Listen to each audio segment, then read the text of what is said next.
Laboratory of Biomass and Energy Conversion. Nah, hari ini saya coba akan share apa itu tentang biorefinery. Mungkin ini sebuah istilah yang baru buat kalian, tetapi sebagai chemical engineer, seharusnya ini something yang familiar dengan kita. Karena biorefinery itu sama dengan refinery kalau kita di petroleum atau petrorefinery. Di mana tujuan dari biorefinery ini adalah seluruh biomass ini kita bisa convert menjadi aneka produk di situ. Walaupun sampai saat ini belum ada yang namanya biorefinery plant, karena seperti kita ketahui bahwa kebanyakan flow state itu adalah bersifat mengikat, ya kan? Kita punya raw material apa, nanti produknya akan menjadi apa. Nah, biorefinery ini nanti dari satu raw material atau bisa dari raw material yang berbeda-beda, nanti produknya juga akan bermacam-macam. Sehingga kalau kita masih ingat di bukunya Carlson Rickardson, proses yang mungkin adalah nanti secara batch, kemungkinan akan seperti itu. Tetapi untuk realnya di dunia belum ada yang biorefinery seperti kita bayangkan. Dari biomass nanti akan menjadi berbagai produk. Baik, di awal ini saya coba untuk menyampaikan ke kalian apa yang sudah dikerjakan di lab biomass sebelumnya, yaitu tentang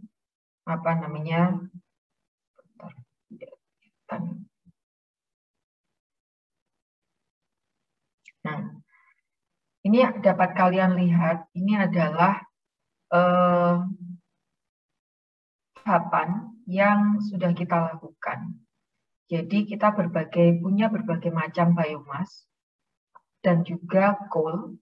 Jadi ini adalah feedstock yang sudah kita proses hingga saat ini. Yaitu dari low ripe coal, kita bisa pyrolysis, kita bisa gasifikasi, sehingga menjadi berbagai produk, salah satunya bio-oil seperti itu. Kemudian ada dari rice bran, dari microalgae, kemudian palm oil empty fruit, buns, kemudian herbal plants, dan banyak lagi yang sudah kita proses. Termasuk kalau kalian paham di sekitar kita banyak pohon terang besi, itu juga kita sudah coba untuk menjadi hidroksimetil furfural, salah satu chemical platform yang banyak digunakan di dunia.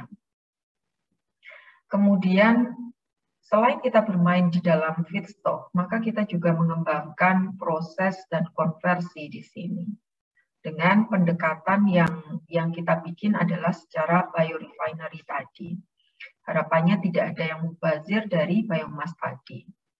Kemudian karena konsep yang kita angkat di lab ini adalah selain biorefinery dan juga green technology, maka kita banyak memakai subcritical water, seperti itu.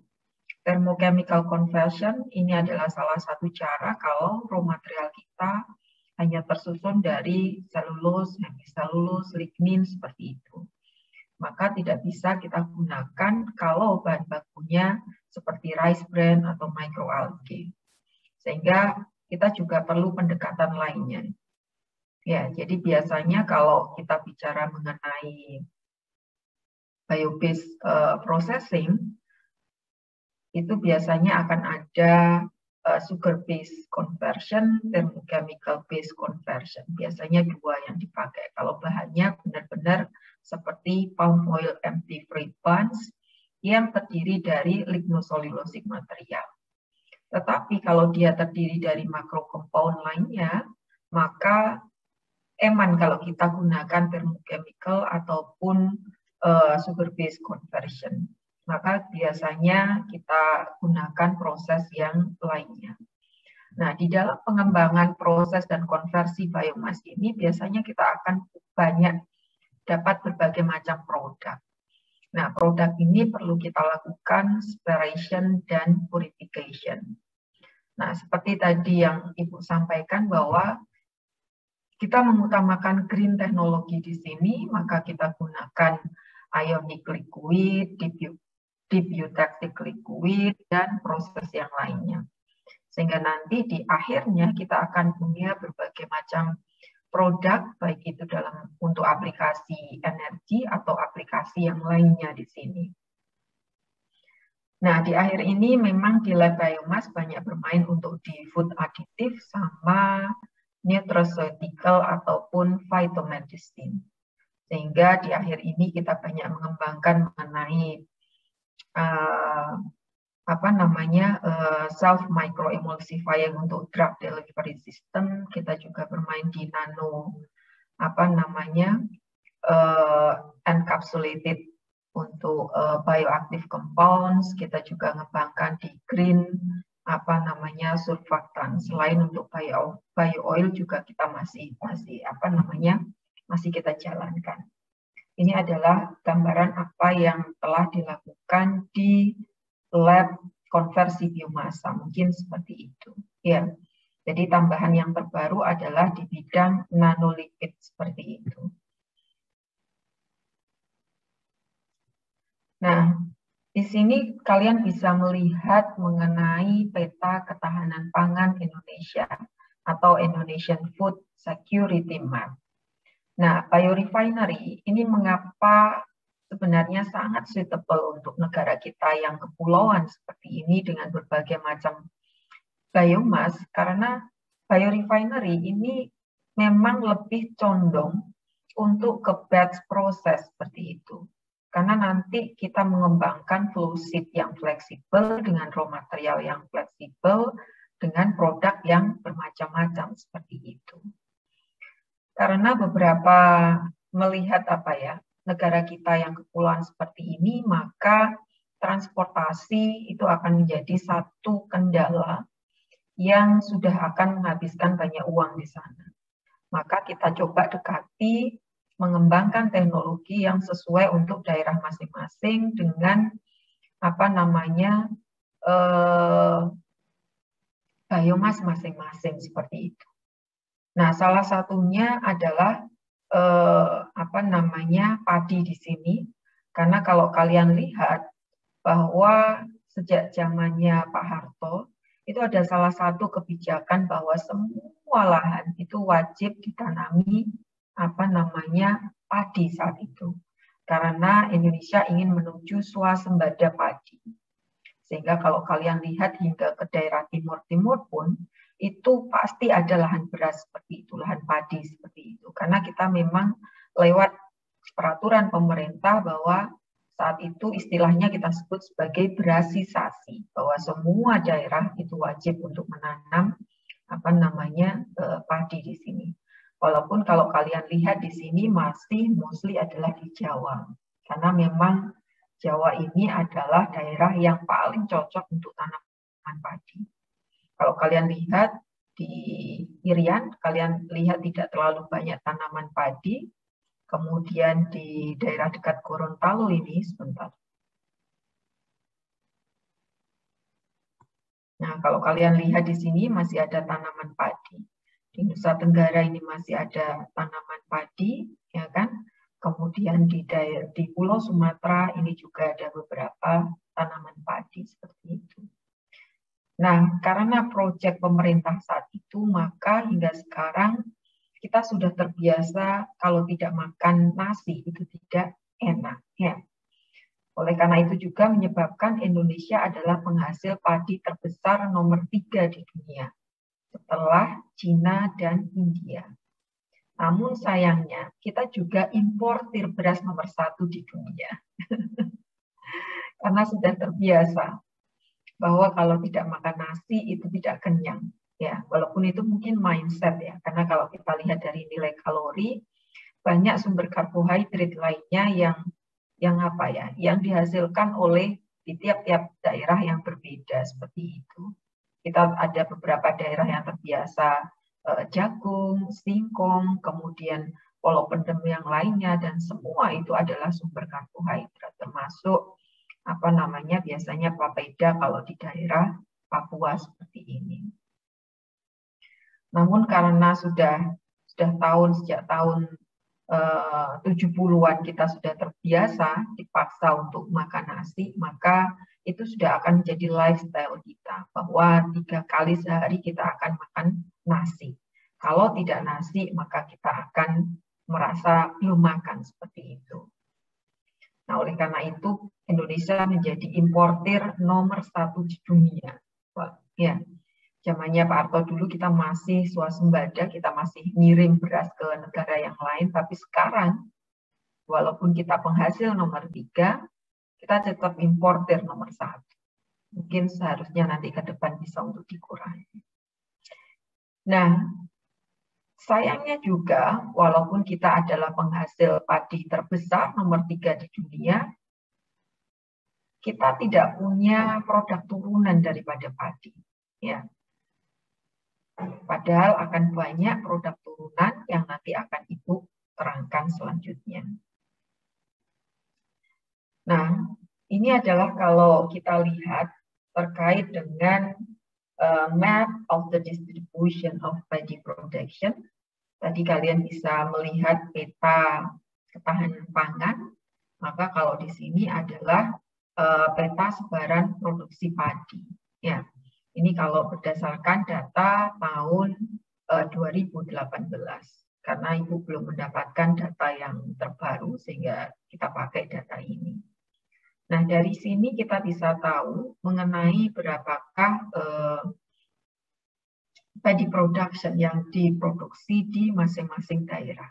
Ini masih didominasi, kalian bisa lihat adalah di Pulau Jawa, ya kan? Kemudian ini juga ada di sebagian pulau Sulawesi, di Sumatera juga hampir semua daerah, tetapi tidak dengan kapasitas seperti yang ada di Pulau Jawa. Demikian juga di Kalimantan ada beberapa, mengingat tanahnya yang berawa seperti itu, maka agak susah untuk kita, perlu teknologi khusus supaya kita masih bisa paddy plantation di sini.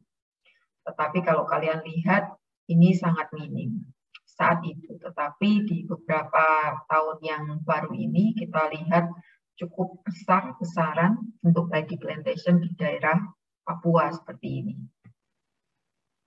Nah, ini adalah peta sebaran produksi padi pada tahun 2018 yang kemungkinan pada tahun sekarang sudah mengalami pergeseran seperti yang tadi Ibu jelaskan. Nah, ini dari data BBS juga terkait dengan paddy production by province in Indonesia. Jadi dari 30 lebih provinsi yang ada di Indonesia, maka kita bisa metani mana penghasil padi yang terbesar. Nah, untuk Jawa Timur kita masih menjadi lumbung padi nasional dengan kapasitas tertinggi. Dan itu belum bergeser sampai sekarang walaupun di data yang 2021. Kemudian ini adalah tren dari produksi padi di Indonesia pada tahun 2018. Jadi dia akan mengalami fluktuatif di sini seperti itu. Ini didasarkan pada gabah kering seperti itu. Nah, kita tidak terlalu bergeser banyak. Paling naiknya juga hanya sekarang sampai sekitar 60-an juta ton gabah kering yang dihasilkan seperti itu. Nah, ini adalah terkait dengan bulan, karena biasanya padi itu akan diharvest ya setelah 4 bulanan mungkin seperti itu. Sehingga kalau mereka plantation-nya di bulan ini, maka dia akan harvest di bulan ini dan dia akan seperti itu. Dan biasanya tanah itu tidak selalu dengan padi, mereka akan diganti dengan yang lainnya. Sehingga kita bisa melihat berapakah banyaknya padi di tiap bulan yang akan diharvest di masing-masing daerah. Sebenarnya masih bisa seperti itu. Nah, tadi saya sebutkan bahwa salah satu bagian daripada padi ini adalah padi. Nah, ini biasanya bagian luar kita sebut sebagai sekam di sini. Nah, sekam ini banyak mengandung silika. sehingga bisa diproses lanjut sebagai sumber silika. Tetapi bagian sekam atau hal ini biasanya juga mengandung cukup banyak lignoselulosik material, sehingga ini masih diproses untuk menjadi senyawa lainnya di sini. Sedangkan yang kita sebut sebagai brand sendiri itu adalah campuran dari barica, seed coat, nucellus, sama hyaluron layer di sini. Ini adalah berasnya. Ini adalah anak beras lah, pecahan beras yang kecil-kecil yang biasanya kita sebut embrio. Nah, brand quality ini akan ditentukan oleh milling itu sendiri. Kalau kalian yang di di Jepang, di Taiwan seperti itu, brand yang dihaluskan itu kualitasnya lebih baik dibanding pekatul yang ada di kita. Kandungan FFA-nya rendah, kemudian dia juga mengandung cukup banyak embrio yang ada di sini, sehingga ini bisa dipakai untuk food supplement di negara-negara tersebut. Sehingga tinggal dimatikan lipase yang ada di dalam brand ini, kemudian mereka akan dikemas, sehingga itu bisa langsung untuk dikonsumsi sebagai tambahan di pancake roti seperti itu, tambahan di beberapa minuman. Itu sudah cukup common di situ. Di Indonesia belum, karena memang belum ada yang memanfaatkan brand. Mostly hanya dimanfaatkan sebagai pakan ternak saja. Itu pun tanpa memperhatikan berapa kandungan free fatty acid yang ada di dalam brand. Padahal ada semacam aturan bahwa konsumsi FFA itu akan dibatasi, karena itu tidak bagus untuk kesehatan seperti itu. Nah, berbicara mengenai kandungan-kandungan serta fraction yang ada di sini. Nah, the brand fraction, which include the germ or embryo, represent about 8% of body. Jadi brand termasuk embrio ini adalah 8% dari kernel ini sendiri atau rice kernel. Tetapi kandungan minyaknya itu adalah 3/4 minyak itu ngumpul di brand di sini. Oke kan? Di mana di dalam brand ini sendiri kandungan minyaknya itu bisa 15-20 kalau kita ngadop literatur yang ada di ini sebenarnya textbook baik Juliano sama Alu ini adalah textbook yang menyatakan bahwa kandungan minyaknya itu sekitar 15-20. Tetapi ini sangat tergantung pada di tiap-tiap tempat itu berbeda karena dia tergantung pada tanah, pada iklim, pada milling proses itu sendiri, sehingga ada beberapa yang bisa mencapai hingga 32% seperti itu. Jadi antara 11 hingga 30%-an. Jadi akan sangat luas rentangnya. Dan kandungan minyak ini sebenarnya setara dengan minyak yang ada di dalam kedelai. Sehingga kenapa di Jepang, di Thailand itu ada beberapa pabrik untuk minyak goreng yang berasal dari brand. Nah, di negara kita itu belum ada sampai saat ini. Padahal tadi Ibu sebutkan, kita adalah penghasil padi terbesar nomor 3 di dunia. Sebenarnya Ibu sudah coba kontak ke lumbung padi, mungkin karena kontaknya juga lewat umum, sehingga mungkin tidak terlalu untuk di pay attention. Sebenarnya ini yang pengen Ibu diskusikan dengan lumbung padi, karena yang Ibu dengar dari media sosial seperti itu, bahwa lumbung padi mendapatkan suntikan dana yang sangat besar dari Amerika, sehingga dia memperluas plantation-nya seperti itu. Nah, kalau kita bisa mengembangkan biorefinery di sini, maka kita bisa dapat protein yang bersifat hypoallergenic, kita bisa mendapatkan minyak yang diklaim di beberapa negara paling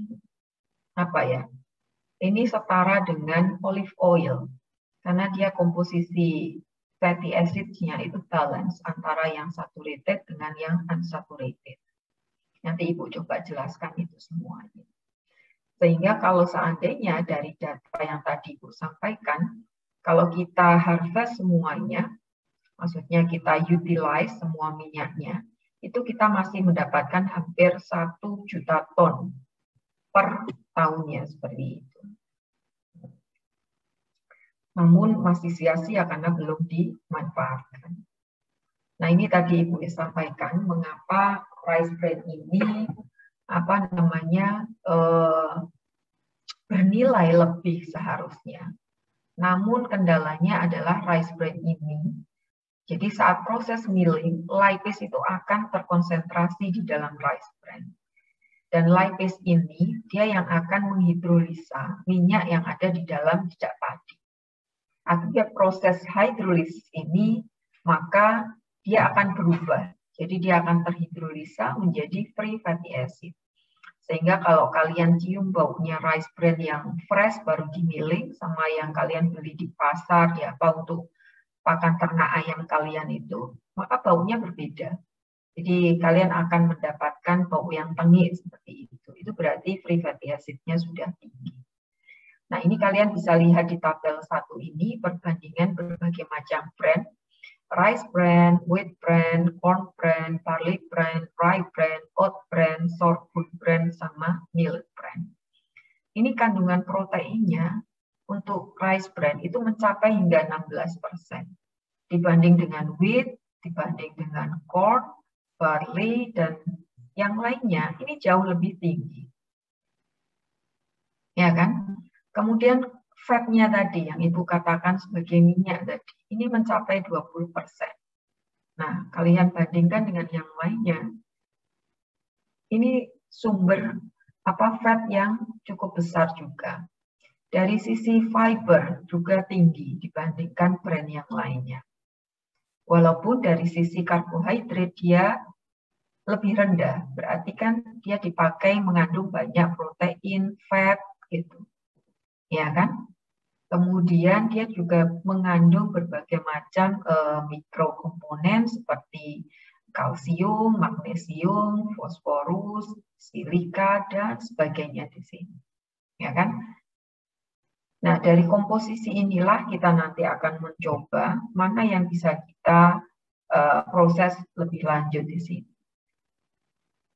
Nah, dari data tadi, kita coba bikin semacam map di sini. Ini ada crude fat, available carbohydrate, crude protein, crude fiber, crude S, sama senyawa-senyawa mineral dalam jumlah yang minor karena dalam bentuk ada yang ppm dan sebagainya seperti itu.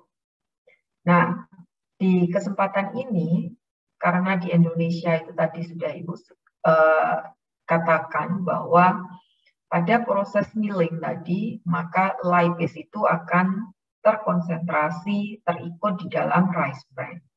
Oleh karena itu, karena dia sudah terlepas di sana, maka dia menjadi aktif. Lipase di sini aktif dan dia akan menghidrolisa PG menjadi free fatty acid. Ya kan?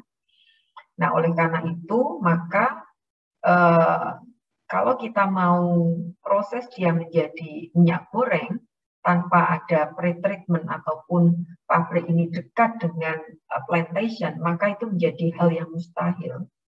Karena hanya dengan waktu beberapa hari saja, FFA ini sudah cepat meningkatnya. Dari yang setelah milling itu kandungannya di bawah 5, itu seret naik sudah. Anak-anak biasanya kalau bawa sendiri dari Jember kayak dari Banyuwangi ataupun dari Jawa Timur yang lainnya itu sudah belasan gitu. Padahal mereka carry sendiri dari milling ke lab untuk langsung diproses. Tetapi kalau kita beli di di pengepul dan sebagainya yang sudah lama, maka kalau kita bawa ke lab itu kandungannya sudah mencapai 60-an.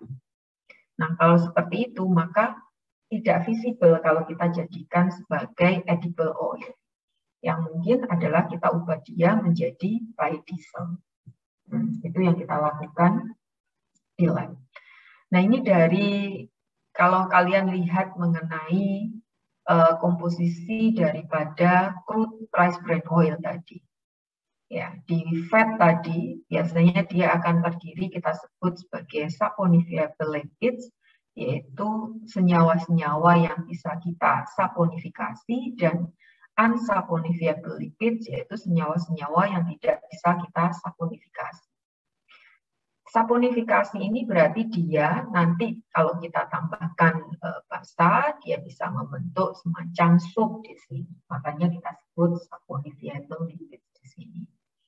Nah, di saponifiable lipids ini, dia kita akan bagi lagi menjadi neutral lipids sama polar lipids. Ya, neutral lipids ini akan terdiri dari triglycerid, diglycerid, monoglicerid, free fatty acid, sama wax ester.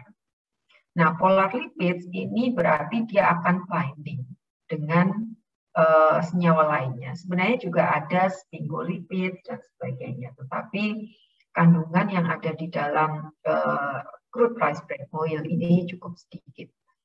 Sebenarnya di dalam polar lipid itu nanti kalian bukan hanya ketemu glycolipid, phospholipid, tetapi juga ada lipid yang binding dengan sugar, ada lipid yang binding dengan protein, seperti itu kalau kalian nanti mengambil teknologi lipida di sana. Nah, ini hanya komposisi dari crude rice bran oil. Nah, sebenarnya yang membuat unik dari crude rice atau minyak dedak padi di sini adalah kandungan unsaponifiable lipids-nya di sini. Nah, tocoferol, tocotrienol ini adalah antioksidan yang sangat kuat di sini kalau kalian lihat. Jadi ini biasanya kalian sebut sebagai vitamin E. Ya.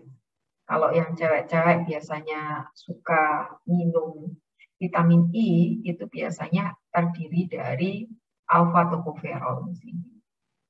Tetapi karena ini kadang susah untuk dipisahkan dengan baik, biasanya akan dianggap satu sebagai topols istilahnya. Hidrokarbon di sini paling banyak kalau yang ada di sini adalah squalene.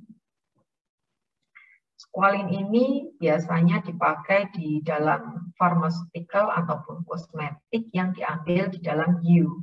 Namun karena ada aturan bahwa sudah tidak boleh lagi kita berburu hiu untuk diambil squalene-nya, maka orang sudah mulai geser ke arah tanaman dan sebagainya yang menghasilkan banyak squalene. Nah, di sini ini kandungannya mencapai hampir 1% yang ada di sini. Nah, phytosterol ini mirip, kalau dari senyawa, dia mirip dengan kolesterol, tetapi bisa dikatakan ini kolesterol baik, beda dengan kolesterol. Nah, salah satu yang unik juga adalah orizanol, karena orizanol ini paling banyak ada di rice bran oil dibanding di yang lainnya. Ini adalah sumber yang utama untuk orizanol. Sehingga kalau kita beli beberapa standar untuk orizanol, itu di Jepang itu sudah punya dia pabrik untuk standar orizanol. Nah, orizanol ini juga bukan single compound, dia akan terdiri banyak compounds. Ini sebenarnya ester antara ferulic acid dengan phytosterol dan ester antara ferulic ester dengan preterpen alkohol, mungkin seperti itu. Ini pun Ibu ambil dari data yang masih lama, data yang terbaru mungkin sudah cukup banyak bergeser seperti itu. Tetapi kalau kandungan biasanya tidak terlalu banyak mengalami pergeseran. Nah, ini yang tadi Ibu sampaikan, mengapa minyak ini diklaim sebagai minyak baik, karena ini tadi. Jadi kalau kalian lihat di sini bahwa fatty acid itu akan terdiri dari ini. Nah, backbone ini mesti kemudian dia akan binding yang namanya functional group hidroksil di sini. Carboxylic acid, ya kan, C double bond O OH. Ini adalah carboxylic, functional groupnya carboxylic. Nah, yang membedakan ini sama-sama oleik, linoleik, sama linolenik. Ini kalau saturated-nya kita sebut sebagai stearik di sini. Jadi stearik, oleik, linoleik. Ini semuanya adalah C18, ya kan? Kalau dia tidak ada double bond-nya, maka semuanya jenuh, ini hilang. Jadi hanya akan seperti ini. Ini nanti sampai, nah, ini hitung saja bla bla bla sampai menjadi ini double O bond O, ini OH. Nah, kalau di sini tidak ada ikatan rangkapnya, kita sebut sebagai jenuh. Ya, minyak-minyak yang jenuh seperti ini memang bagus untuk deep fry karena dia tidak gampang teroksidasi. Tetapi itu tadi sebenarnya ini juga gampang untuk solidify. Makanya apa namanya, Allah itu sudah apa ya, sudah begitu adilnya. Kalau di palm oil, kalau kalian lihat itu lebih banyak saturate ini, karena di iklim kita ya kan itu kan cukup tinggi sehingga tidak mudah dia untuk tersolidifikasi. Jadi ini karena suhu saja. Sedangkan untuk senyawa-senyawa yang mengandung double bond seperti ini, dia nggak mudah untuk memadat, tetapi dia gampang teroksidasi karena adanya double bond ini. Double bond ini sebenarnya tidak terlalu stabil, tetapi membuat minyak ini bisa dalam posisi cair kalau kalian sama-sama taruh pada suhu tertentu. Jadi semakin banyak double bond maka dia semakin liquid. Semakin sedikit double bond maka freezing point-nya atau melting point-nya itu akan semakin rendah seperti itu. Ya. Nah, ini kalian bisa lihat di sini. Makanya soybean oil yang lebih banyak di Amerika dan sebagainya ini lebih banyak mengandung linoleic dibanding palm oil yang banyak mengandung C16 di sini. Dan kalau kalian lihat bahwa fatty acid ini sebenarnya semua adalah even number. 14, 16, tidak ada yang 15 ataupun 17 itu nggak ada. Jadi kalau kita bicara fatty acid, biasanya jumlah C-nya di sini itu adalah genap. Ya, jadi ini nama pasaran sebenarnya. Kalian bisa melihat nama sesuai IUPAC seperti ini. Ya, jadi kalau orang bilangnya miristik berarti ya C14, palmitat berarti 16, stearat, oleat, linoleat, linolenat ini 18. Arasidat ini 20, behenik ini 22, lignoserik ini 24.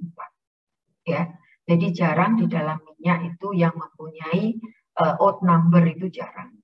Sehingga biasanya kalau kita mau mengkuantifikasi ini dengan menggunakan external calibration, maka kita akan tambahkan fatty acid dengan odd number. Karena dia pasti tidak ada.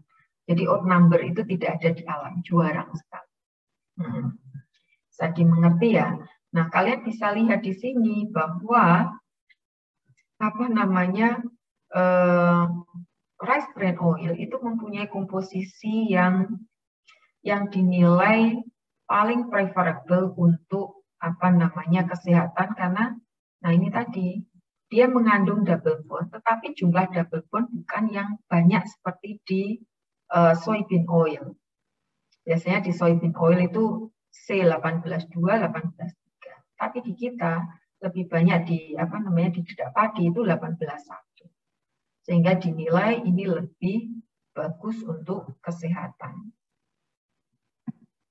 Oke, Ibu lanjutkan kembali. Ini adalah typical fatty acid composition dari kalau kita bandingkan tadi, ya kan? Seperti Ibu sampaikan. Nah, soybean dia C18-2-nya lebih tinggi. Kalau di rice bran oil itu berkisar yang tinggi adalah di olei. Nah, palmitiknya masuk kategori sedang di sini. Nah, ini lebih rendah lagi. Tapi kalau palm oil dia sangat tinggi di sini. Ya kan? Makanya ini yang dikatakan the balanced fatty acid composition is yet another attribute of rice bran oil. However, good rice bran oil has been difficult to refine because of its high free fatty acid. Seperti yang Ibu jelaskan tadi, karena adanya lipase tadi. kemudian aceton insoluble content, dan dark color. Jadi ini yang menjadi kendala. Jadi sesuatu yang bagus itu biasanya ya pasti tidak mudah untuk didapat. Nah, jadi yang menyebabkan di Indonesia juga belum ada karena ini tadi adanya high FFA, aceton insoluble content, dan dark color. Nah, ini yang tadi Ibu sebutkan mengenai unsaponifiable senyawa-senyawa yang tidak bisa tersaponifikasi. Nah, phytosterol yang ada di dalam minyak dedak padi itu biasanya terdiri dari campuran ini, beta-sitosterol, campesterol, dan stigmasterol. Nah, kandungan phytosterol di dalam minyak dedak padi itu mencapai hampir 3%. Tadi Ibu sebutkan 2 poin sekian, ya kan? Nah, ini has the distinction of possessing the highest level of this constituent in common vegetable oil. Jadi dibanding minyak-minyak yang lainnya, maka di dalam dedak padi, minyak dedak padi ini mengandung phytosterol yang cukup tinggi. Nah, di mana di beberapa literatur yang terbaru bahwa kalau kalian mengkonsumsi 1 gram phytosterol per day, ini dapat menurunkan kolesterol darah hingga 10–15%. Walaupun ini ada berbagai macam penelitian ya, ada yang pro, ada yang kontra, seperti dikatakan bahwa phytosterol itu adalah pro-oksidan, bukan antioksidan. Seperti itu.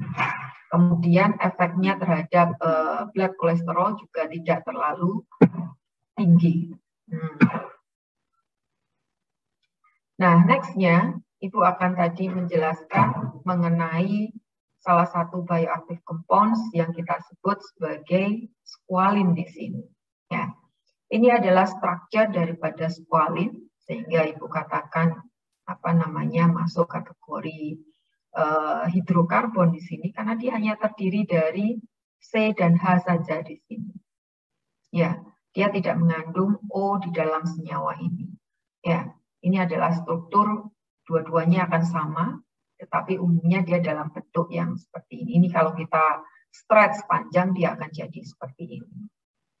Nah, di sini dikatakan bahwa biological activity of squalene ini related to its emollient, skin hydration, antioksidan, sehingga dia kenapa banyak dipakai untuk produk kosmetik karena sifat ini, sifat emollientnya, skin hydration, sama antioksidannya. Dia juga bersifat sebagai anti-tumor and its use in cosmetic dermatology are well known. Jadi ini berdasarkan paper tahun 2009, dia disebutkan seperti itu. Sehingga kalau kalian melihat saat booming dulu bahwa squalene ini banyak diambil dari hiu yang sekarang ini di-ban, maka kalau kalian lihat di beberapa produk kosmetik, kalian bisa cek apakah dia mengandung squalene atau tidak. Nah, karena sifat ini tadi, maka dia banyak dipakai di dunia kosmetik seperti itu. Nah, next-nya yang tadi Ibu ceritakan, bagaimana structure daripada tocopherol. Jadi, ataupun tocotrienol di sini. Tocopherol, terutama untuk alpha tocopherol, ini adalah antioksidan yang terkuat untuk saat ini. Ya, dibanding yang lainnya tadi yang ada di sini. Nah, ini yang membedakan antara tocopherol dan tocotrienol adalah keberadaan double bond di sini. Jadi secara struktur dia hampir sama, ya kan di sini R1, H0 atau OH, R2, R3. Ini ada keton di sini, ini banding CH3, kemudian ada rantai di sini. Nah, ini lebih banyak di double bond-nya di tocotrienol, makanya kalau kalian handle tocotrienol ini harus lebih hati-hati lagi dibanding tocopherol di sini. Nah, yang menyatakan homolog ini adalah letak ini saja. Ya. Jadi kalau R1, R2, R3 ini adalah semuanya sama diisi CH3, maka kita sebut dia sebagai alpha tocopherol. Tetapi kalau R1 R3-nya ini CH3, sedangkan R2-nya ini adalah H, ya, maka kita sebut sebagai beta tokoferol. Tetapi kalau R2 dan R3, ini kan sebenarnya hanya letak ini loh, jaraknya ini apa namanya? Kalau dia selisih ini homolog berarti dia alfa, ya kan? Kalau dia selisihnya adalah seperti ini jaraknya, maka dia sebut beta. Kemudian kalau ini dengan ini, 2 dengan 3, ini kita sebut sebagai gamma. Kemudian delta ini adalah kalau hanya R3 saja yang apa namanya mengandung CH3. Sama plot dengan tocotrienol di sini untuk homolognya, hanya yang membedakan ini tadi, ya. Nah, tokols atau campuran dari tocoferol dan tocotrienol ini adalah lebih banyak mengandung tocotrienol, ya, di mana di dalam minyak dedak padi tadi itu mencapai hampir 6%, 0,06%, ya, jadi cukup kecil. Tetapi ini masih comparable dengan yang ada di dalam palm oil. Nah, tocotrienol tadi ini unknown for the greater in vivo antioksidan potensi than that of alpha tocopherol. Jadi yang beredar di pasaran itu rata-rata adalah alpha tocopherol. Tetapi kalau kalian lihat di structure tadi, karena di tocotrienol itu lebih banyak ada double bond, maka dia mempunyai antioksidan potensi yang lebih tinggi. Sehingga dia mau mensacrifice dirinya tadi supaya dia bisa melindungi. Jadi si kerja antioksidan itu seperti itu. Nah, itu juga yang saat ini kita kembangkan di lab, bagaimana supaya bioaktif compound tadi, kalau kita isolasi satu persatu, itu akan sangat mahal. Maka kita coba untuk mengisolasi campuran. Tapi sebelum itu dilakukan, maka kita coba petani. Apakah kalau dia campuran akan memberikan antioksidan activity yang lebih baik dibanding saat dia sendiri. Nah, ini yang sekarang sudah dipelajari oleh anak-anak supaya nanti ke depan saat kita membuat apa namanya encapsulated bioactive compound tadi, itu adalah yang memberikan efek sinergi yang terbaik seperti itu.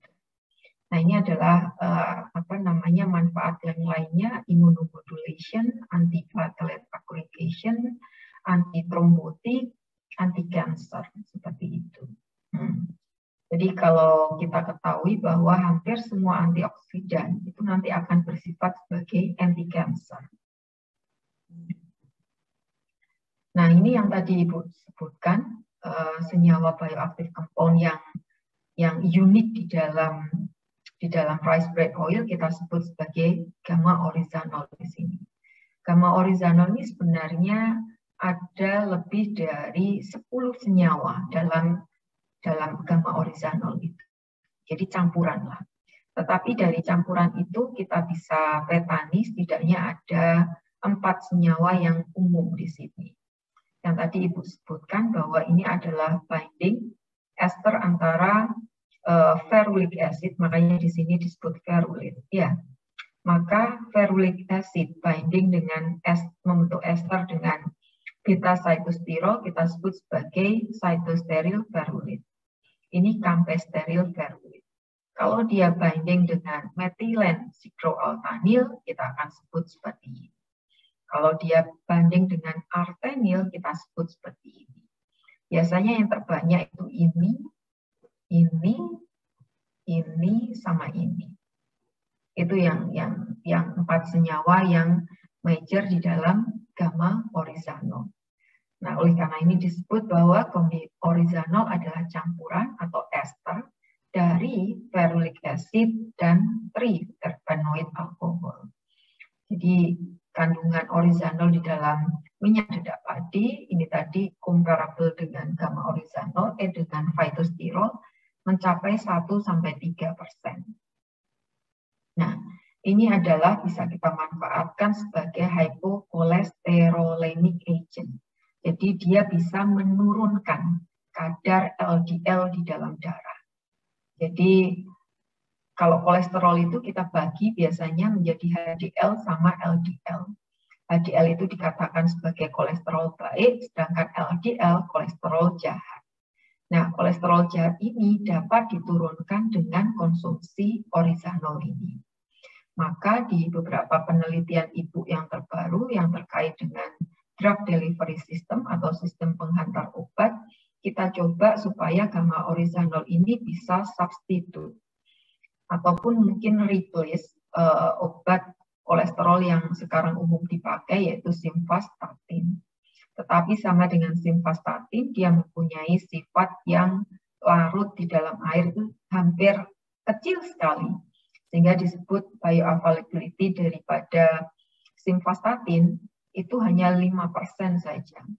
Kalau ini lebih rendah lagi, karena ini mostly tidak larut di dalam air.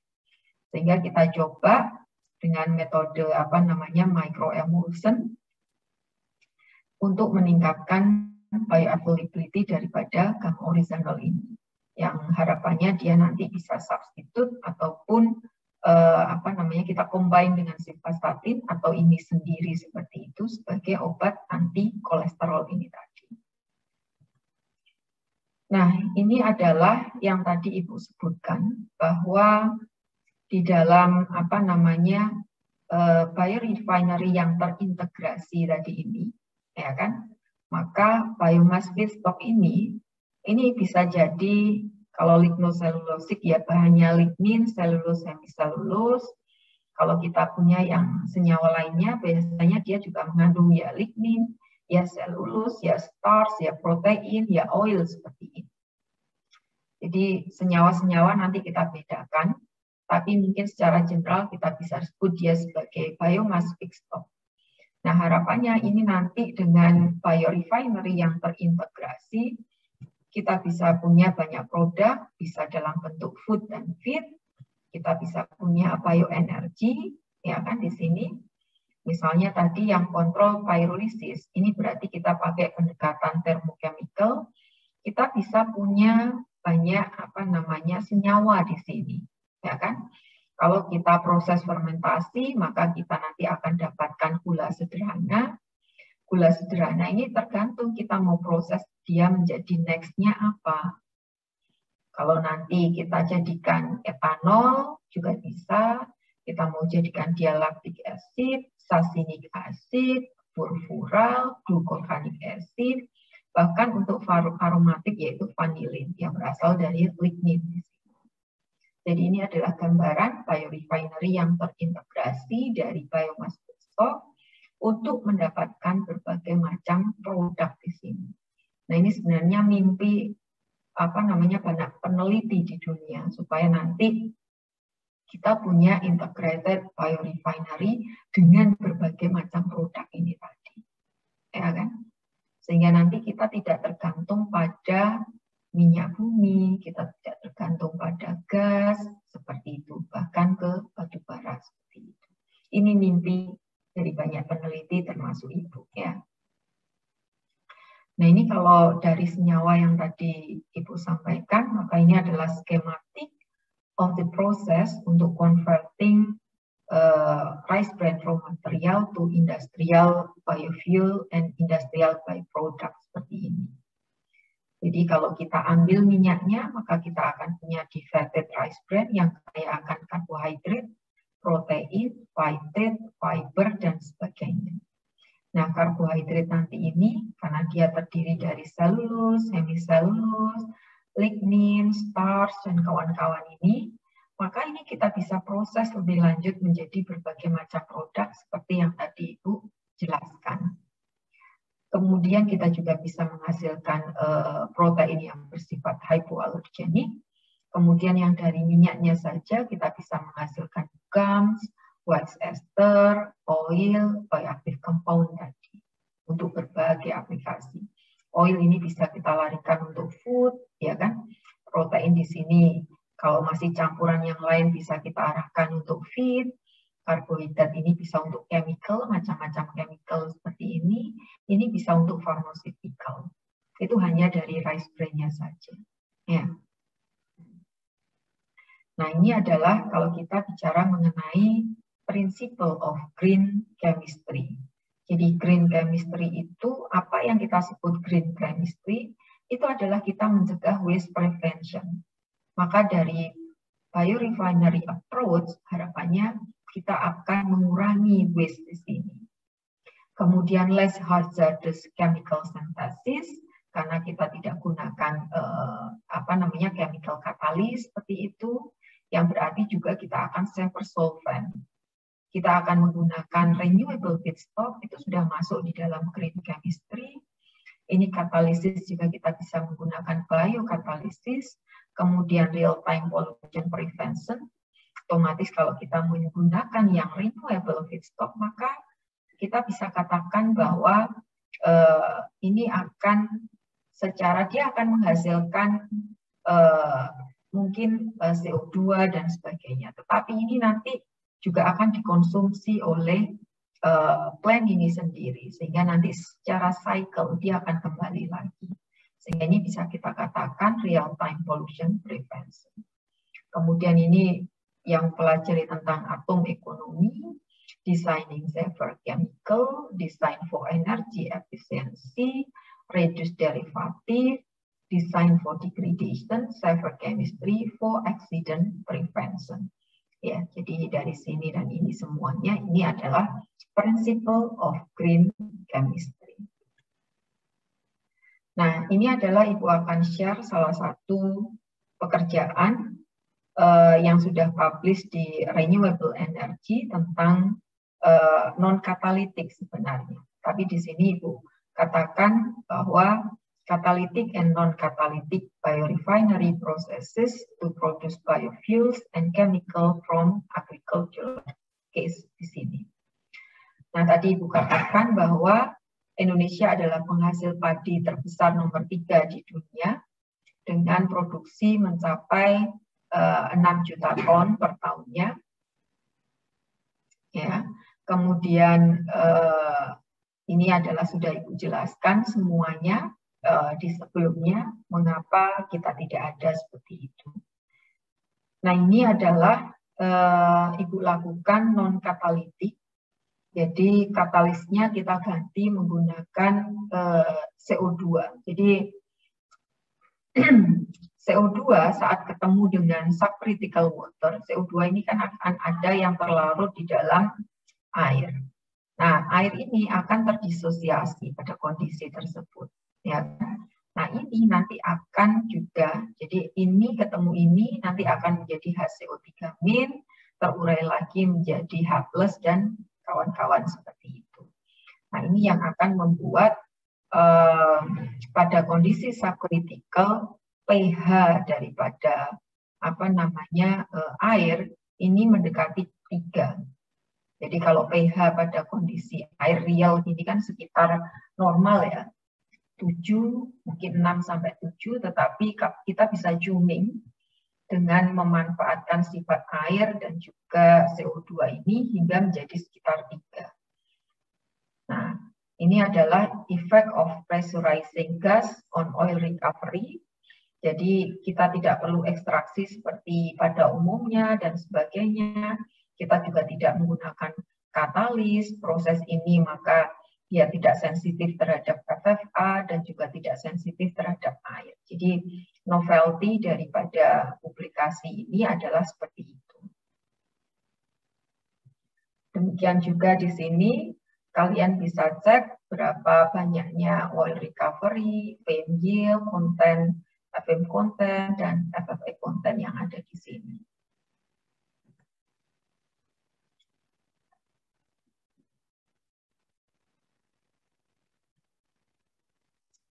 Kemudian next slide-nya di sini terkait dengan divided rice bran, composition, and total sugar content in aqueous phase.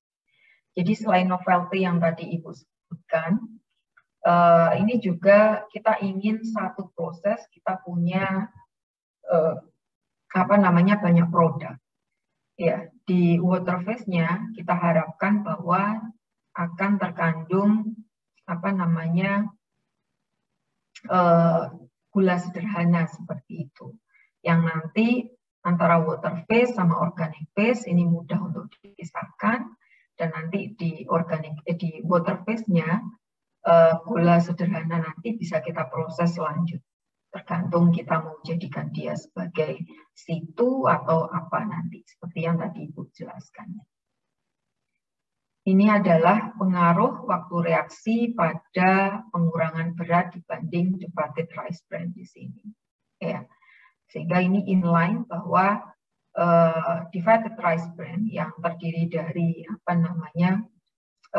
karbohidrat tadi itu akan terkonversi menjadi gula sederhana seperti itu. Sehingga kita bisa simpulkan bahwa non-catalytic and in situ proses diketahui tidak sensitif terhadap kandungan air dan juga FFA. Biasanya pada proses yang umum ini sangat dibatasi. Ya, jadi harus pakai minyak kualitas tinggi yang kandungan FFA-nya rendah, kandungan airnya rendah seperti itu, dan itu maka akan sangat mahal di feedstock seperti itu. Nah, proses yang kita develop ini insensitif. Nah, ini yang diinginkan. Kemudian oil recovery, flame yield, and flame content ini tinggi pada under CO2 tadi. Ya, karena tadi itu sifat daripada kelarutan CO2 di dalam air yang akan menyebabkan air ini menjadi lebih asam. Padahal air tadi sudah terdisosiasi menjadi H+ sama OH-. Tapi ada tambahan ini lagi, beberapa air akan bereaksi ini membentuk asam lagi seperti itu. Dibanding pada kondisi yang under inert ini. Ya. Nah, di sini dikatakan bahwa the data suggested that the oil extraction from the bran was the limiting factor. Jadi ekstraksinya itu sebagai limitingnya. Sedangkan oleh karena itu di penelitian-penelitian yang sampai saat ini kita sudah bisa meningkatkan yield-nya hingga 90% dari yang awalnya kurang dari 70. Sekarang dengan beberapa tambahan pretreatment dan kawan-kawan, karena kita tahu dari ini, problemnya adalah di limiting. Waktu ini juga sudah bisa kita turunkan hingga hanya 2 jam saja, suhu juga bisa kita turunkan supaya lebih mild reaction condition. Ini karena pekerjaan yang sudah cukup lama sehingga sudah cukup established hingga sekarang. Ini juga kita akan dapatkan sugar concentration in aqueous phase, ini akan lebih tinggi seperti ini. Baik, dari sini ada yang ditanyakan?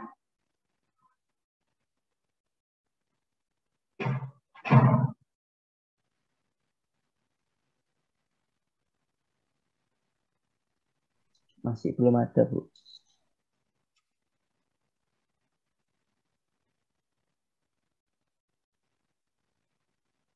Halo, apakah ada yang ingin kalian diskusikan? Sampai sini cukup jelas, Bu. Arno, suaranya kecil sekali. Jelas, Bu. Cukup jelas. Baik.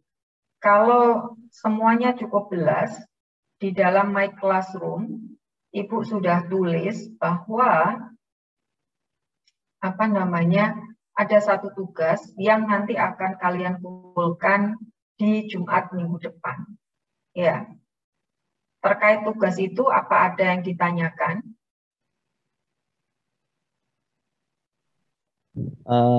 Saya mau tanya, Bu, mengenai tugas. Kurang keras, Arno, suaranya. Sebentar. Okay. Itu mungkin, I see. Oke, silakan. Oke, baik, Bu. Untuk tugas minggu depan itu berarti tidak diwajibkan untuk beras ya, Bu ya? Bisa tanaman lain ya, Bu ya? Boleh tanaman lainnya.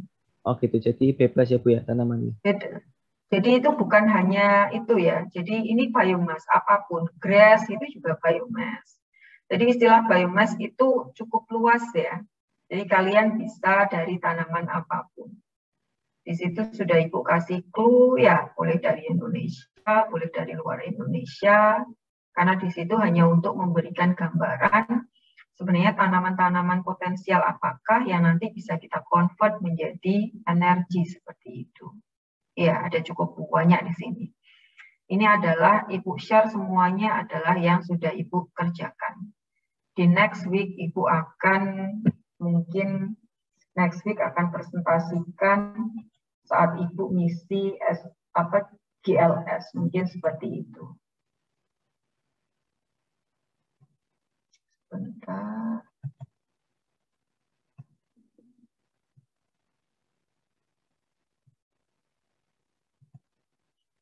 Nah, ini adalah salah satu tanaman yang apa namanya kita ada kolaborasi dengan beberapa universitas di luar negeri. Salah satunya adalah dengan Kumamoto University di dalam satu rumah penelitian yang kita sebut sebagai E-Asia GRT seperti itu. Dan ini Ibu sudah presentasikan juga di waktu di GLS seperti itu. Ini sudah Ibu masukkan. Ini yang akan kita bahas di minggu selanjutnya.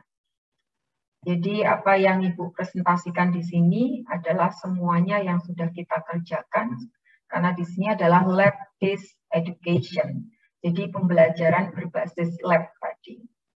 Jadi yang pertama kita akan biomasnya adalah rice bran. Sebenarnya kalau kalian coba searching di entah itu di Google Scholar ataupun di Scopus, paling banyak adalah pekerjaan Ibu di bidang rice bran tadi. Ya, itu paling banyak. Entah itu dipakai untuk energi, kita pakai untuk apa namanya bioactive compounds dan sebagainya. Sehingga itu yang Ibu share untuk di minggu pertama ini. Nanti di minggu selanjutnya kita mungkin akan ganti biomass yang lainnya. Tetapi fokusnya adalah di biomass conversion. Oh ya, satu lagi, Ibu akan share. Jadi Ibu minta bahwa nanti di kelas ini, karena kelas ini adalah akan Ibu tandem dengan COIL. Mungkin kalian sudah tahu COIL ya. COIL itu course online apa ya? Internasional, lupa Ibu. Intinya adalah kuliah bareng lah seperti itu secara online dengan beberapa kolega Ibu yang ada di luar negeri. Sehingga nanti yang akan mengisi itu bukan hanya dari Kumamoto, tetapi juga dari Chulalongkorn University, Thailand, kemudian dari De La Salle University Filipina, UTP Malaysia, University Teknologi Petronas Malaysia, kemudian dengan Villanova Spain, kemudian New South Wales kalau nggak salah itu dari Pilpramini dari Australia. Sehingga nanti dari masing-masing itu juga akan membawa mahasiswa, sehingga nanti kalian akan dapat international exposure seperti itu. Tetapi jam kuliahnya nanti akan geser dan Ibu akan sounding ke kalian. Nah, karena yang kita barengan itu ada 8 kali pertemuan, maka kita nanti akan akan yang kurang akan Ibu tambahi seperti itu. Jadi nanti akan Ibu share link dan sebagainya, entah itu lewat di My Classroom atau bagaimana. Tapi Ibu akan share untuk itu semuanya. Ya, kalau enggak nanti Ibu minta kalian bikin WhatsApp group karena mulainya nanti masih di Oktober. Jadi nanti pada bulan Oktober Ibu akan share ke kalian mengenai COIL program ini. Ibu akan tunjukkan mengenai sebentar yang sudah Ibu kerjakan karena ini adalah sama saja lanjutan.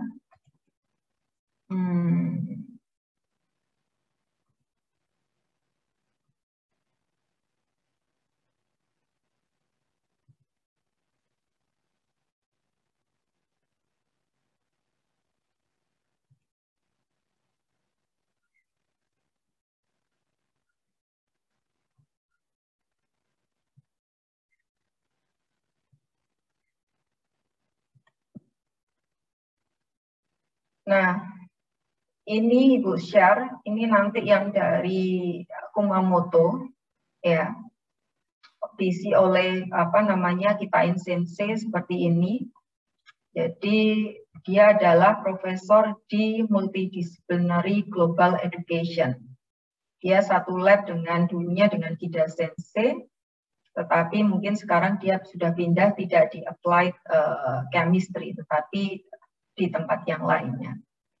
Nah, ini nanti beberapa kalian akan dapat bukan hanya murni bicara tentang biomass conversion, tetapi juga beberapa skill yang kita butuhkan di abad 21 sebagai global leader seperti itu. Nah, ini adalah beberapa Ibu kenal semuanya karena waktu di sana ketemu dengan ini semuanya. Ini kakak kelas kalian yang sekarang jadi dosen di material sini. Ini dari Malaysia, ini duanya adalah dari Filipina saat itu. Kemudian di lab Ibu biasanya tiap tahun selalu ada Sakura program, ada satu yang Ibu kirim ke Jepang untuk mengikuti Sakura program. Namun karena pandemik, maka sudah 2 tahun ini Sakura kita lakukan secara online. Jadi enak kok, ini yang masih di awal sehingga kita hanya bicara apa saja. Tetapi ini adalah mata kuliah yang kita tawarkan, namanya Introduction to Science and Technology, Perspective on Biomass Utilization, di mana nanti tujuannya di sini adalah this multidisciplinary course introduce students to the fundamental of biomass utilization to gain broader global perspective of the exciting field. This will also give the student an opportunity to interact with the invited global expert and enjoy discussing biomass-related topics. Mungkin yang ini nanti akan kita adjust kembali karena di mereka SKS-nya hanya 1 saja. Ini kalau bisa dikatakan di Ibu 2 SKS, Prof. Mahfud 2 SKS, mungkin seperti ini. Ini adalah nanti target daripada pembelajaran, kalian bisa lihat. Dan ini adalah course outline, apa saja. Ini kalau di sana. Nah, ini yang kalian bisa lihat pada tahun 2020. Nanti kita mulai 2 Oktober saat itu hingga 20 November, ya. Sehingga yang pertama nanti akan ada basic concept of biomass utilization. Saat itu karena teknik kimia tidak bisa Ibu bawa karena saat itu Ibu juga tidak ngajar di LBE dan sebagainya. Masa mahasiswa DAIK Ibu ajak kuliah di sini terlalu jauh kan, sehingga saat itu kita open saja. Yang ngambil adalah teknik industri. Maka di sini yang isi adalah di pertemuan pertama ada Prof. Budi yang memang bidangnya adalah di energi di sini. Dengan Profesor Kitain menjelaskan tadi. Next-nya, Aviso ini seliting sama Ibu, dia dosen di De La Salle. Dia teknik kimia, tetapi banyak bermain di LCA seperti itu. Sehingga dia akan memberikan materi terkait dengan environmental issue sama optimization. Kemudian diteruskan selanjutnya dari UTP, Profesor Susana Yusuf. Ini publikasinya luar biasa. Nanti beliau akan bercerita mengenai biomass conversion technology. Ya. Kemudian ini Beltram ini dari Australia. Dia banyak bermain di catalytic biomass conversion technology. Jadi dua-duanya ini nanti ke biomass conversion technology, tetapi dengan pendekatan yang berbeda. Jadi yang irisannya banyak sebenarnya di sini nanti dengan di lab-nya di kita. Kemudian next-nya adalah dari Spain, ini dari Villanova University, nanti akan berbicara mengenai biorefinery and bioeconomy, Profesor Sosero di sini, kemudian akan dilanjutkan oleh Chulalongkorn University, Profesor Suticai tentang proses integration. Kemudian di akhir pertemuan semua, nanti kita akan pick 3 kelompok best itu untuk presentasi yang akan dipandu oleh Profesor Kitain dan Ibu, seperti itu. Itu yang sebelumnya.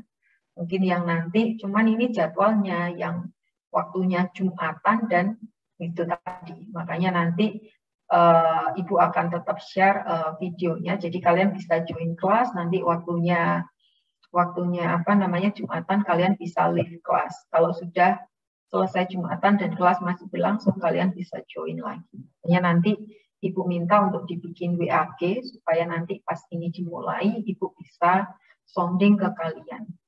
Ya, apakah nanti Zoom ini akan disiapkan oleh per masing-masing ini atau seperti kemarin semua dihandle oleh DKG dan sebagainya. Ya.